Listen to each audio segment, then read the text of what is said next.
مساء الفل، انا علياء طلعت من سيما علياء، والنهارده هتكلم عن فيلم العيد رقم 2، فيلم الغسالة.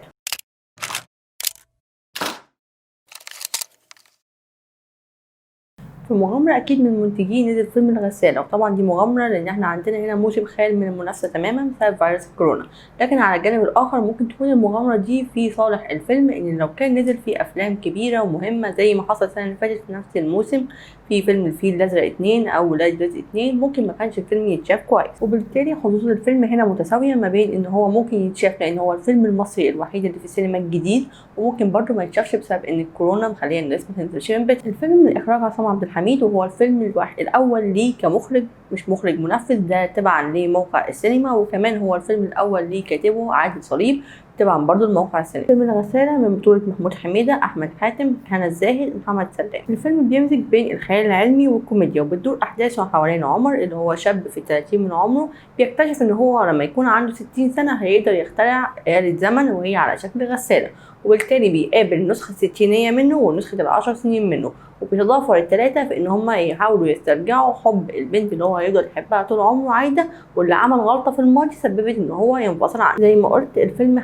خليط بين الخيال العلمي والكوميديا، عشان كده تم خلق خط كامل للممثل احمد فتحي علشان يبقى فيه نوع من انواع الكوميديا المضافة على السيناريو، اللي بيعتمد الكوميديا فيه على الكوميديا الموقف او الكوميديا النابعة من المواقف والتفاعل ما بين الشخصيات اللي جايه من الماضي واللي جايه من المستقبل. نبدا بقى نتكلم عن الفيلم. في الحقيقه انا مش عارفه اتكلم عن ايه او ايه، لان الفيلم كان مليان بصراحه مشاكل، وكان صناعه كرييتيف جدا في ان هم يحولوا فكره لطيفه ومشروع لفيلم كويس، الا انه مشروع فيلم سيء لهذه الدرجه. فيلم الغسالة ما هوش الاول من نوعه، هو شبه افلام كتير جدا من النوع دوت. التيمه دي مشهوره ومعروفه، واكيد وانت بتتفرج عليه او حتى وانت بتتفرج على الحلقه دلوقتي لو ما شفتوش تفتكر افلام مشابهه، من اهمها فيلم باك تو فيوتشر باجزائه الثاني والثالث كمان. النوع ده من الافلام مش بتتطلب دقه علميه كبيره، ولا بيتطلب كمان مؤثرات بصريه محتاجه ميزانيه ضخمه. احنا هنا بنتكلم عن فيلم ممكن ينجح بسهوله لو كان مكتوب له سكريبت كويس. طب ايه اللي عمله فيلم الغسالة؟ نتكلم الاول عن الجزء بتاع الكوميديا. مبدئيا الفيلم قتل الكوميديا في كل مشهد بصورة مطلقة، يعني الخط بتاع احمد فتحي المفترض ان هو يكون صانع الكوميديا في الفيلم تم ابتذاله تماما، خاصة في الأجزاء الأولانية لما كان بيتكلم بلهجة من الشرقية، والمفترض إنها مضحكة لأن ده ترند ناجح على الفيسبوك، والبوستات بتاعته دايما بتعمل تفاعل، فتم دسه جوه الفيلم. لكن في الحقيقة على الشاشة الكبيرة ده كان سخيف جدا ومبتذل جدا، ورغم إن أنا بحب أحمد فتحي وإن أنا مش من الشرقية، بس كنت حاسة إن اللي أنا بشوفه ده حاجة مهينة أوي. يمكن الشخصية الوحيدة اللي كانت بتضحكني هي الشخصية اللي كان بيؤديها محمد سلام، وده لأدائه الخاص بالشخصية مش اللي بيقوله، لأنه كان بيظهر كأنه بيتريق على اللي بيقوله ان ده فعلا يستحق التريقه. هتكلم بقى عن الشخصيه الرئيسيه في الفيلم، وهي شخصيه عمر. عمر بيتكون زي ما قلت من 3 ممثلين بيقدموا 3 مراحل عمريه مختلفه ليه، اللي هو 10 سنين و30 سنه و60 سنه. طبيعي جدا في اي فيلم حتى لو فيلم كوميدي ان يكون شخصيه بتتكون من مراحل عمريه مختلفه بنشوفها على الشاشه، ان اي تحول في الشخصيه من مرحله لاخرى يكون منطقي ومرتب ليه. ما ينفعش نشوف تحول كبير جدا في الشخصيه من غير ما يكون ده ليه سبب في الفيلم قدامنا. طيب احنا هنشوف دلوقتي شخصيه عمر. عندنا شخصية عمر في النص اللي هي بيقدمها أحمد حاتم، مختلفة تماما عن شخصية العمر اللي كان عنده 10 سنين، طفل طبيعي جدا لطيف وعنده حياة اجتماعية قوية، وبرضه مختلفة تماما عن شخصية عمر اللي عنده 60 سنة، الشخص المخترع الناجح اللي بيؤمر وبيعمل خطط وبيعمل مخططات سرية وبينتقل بالزمن علشان ينقذ حياته العاطفية.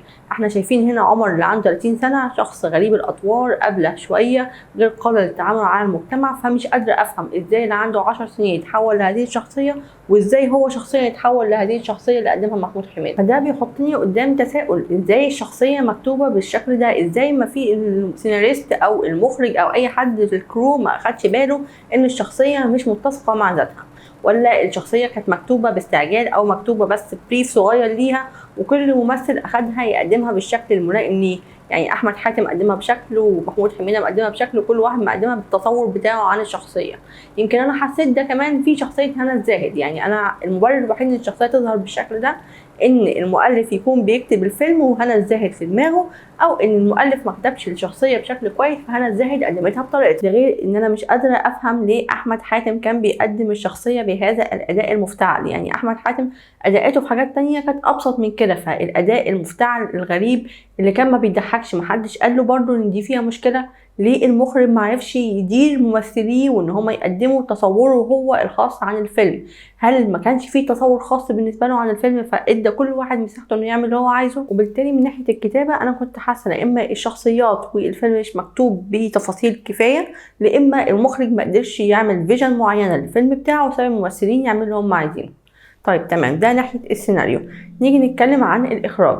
الجزء الاول من الفيلم اللي كان بيدور قبل انتقال الابطال كلهم لفتره التسعينيات كان جزء غريب جدا بالنسبه لي. غريب بمعنى ايه؟ احنا طول الوقت بنشوف الوان صارخه وتضارب في الالوان وتكوين الكادر نفسه غريب، في كمان وضع الكاميرا في زوايا غريبه من فوق ومن تحت واوضاع مختلفه. انا ما عنديش مشكله مع الحاجات دي كلها، انا عندي مشكله عايزه اعرف الكلام ده بيقول ايه. احنا هنا في فيلم سينمائي مش فيديو كليب، وبالتالي فاحنا حتى الفيديو كليب ده بينطبق عليه بشكل ما، بس بقول ان احنا في فيلم سينما. فيلم السينما ما ينفعش المخرج يحط الكاميرا في مكان معين الا لو كان عايز يقول حاجه معينه. مفيش حاجه تبقى عشوائيه في فيلم السينما لمده الساعه ونص اللي بيقدمها لنا. وبالتالي انا ما قدرتش افهم ولا ابرر اي وضع لاوضاع الكاميرا اللي كان حاططها ولا تنظيم الكادر ولا الالوان بتاعت الجزء الاولاني من الفيلم. يعني انا لغايه دلوقتي يعني لو حد برده من اللي بيتفرجوا يقدروا يفسروا لي، مش فاهمه ليه الكاميرا كانت بتبقى تحت مناخير احمد حاتم شويه وفوق دماغه شويه؟ ليه اتصور في مكان اللي قدام مكان تصوير الاعلانات هو والولد الصغير؟ المكان ده ايه مثلا؟ هل ليه طابع عاطفي عند الولد الصغير او عند الشخصيه؟ لا احنا ما فسرناش اي حاجه، وبالتالي كل حاجه كانت في الجزء الاولاني عشوائيه جدا. طيب الجزء الثاني الوضع ده اتحسن شويه، اتحسن شويه لان احنا رجعنا للتسعينيات وكان في استخدام للازياء بتاعت الفتره دي بشكل لطيف وممكن يولد نوع من انواع الكوميديا او الحنين للماضي لدى بعض المشاهدين. لكن برضو انا كنت حاسه طول الوقت ان التسعينيات اللي انا عشت فيها وان انا مفترض ان انا عمري اكبر من عمر الشخصيه اللي في الفيلم شويه، اللي انا فاكراها منها انها ما كانتش نيون ومنوره وكل حاجه بتبرق بالدرجه دي. وبرضو لو في حد من المشاهدين عنده انطباع اخر يقول لي عليه.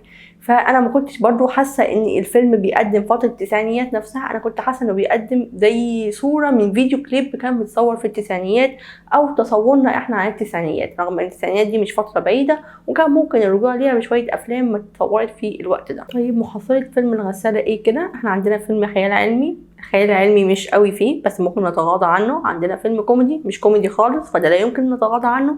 عندنا فيلم ملون ومبهج وغريب الشكل برضو من غير اي سبب منطقي، وعدم اداره للممثلين ومشكله في الكتاب. وبكده بقى خلصت حلقه النهارده عن فيلم الغساله. متنسوش تعملوا لايك وشير وسبسكرايب في القناه.